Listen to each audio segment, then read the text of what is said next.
right, folks, check it out. Tough Enough in the house, and I am at Wisconsin International Raceway. In just a minute, taking the old Tough Jet out for a ride. I tried to get a race here. Unfortunately, nobody was interested, so I'm gonna make another solo pass. But in the meantime, it's gonna be a lot of fun. I'm gonna put on a show for the crowd. Big fire show, lots of fire, lots of smoke. Stick around. It's coming your way on video.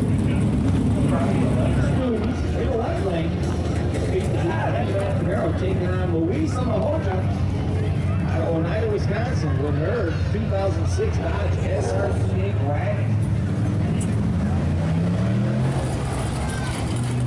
So here we go. This is the Blackman Outlaw. Rookie matchup. Still on wheels in the left lane. They got their side in the right lane. Down there.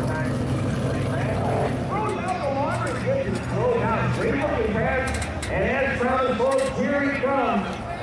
The one and only Buffalo, getting ready to bring out the jet car, singling out the crowd through his crew, getting his race.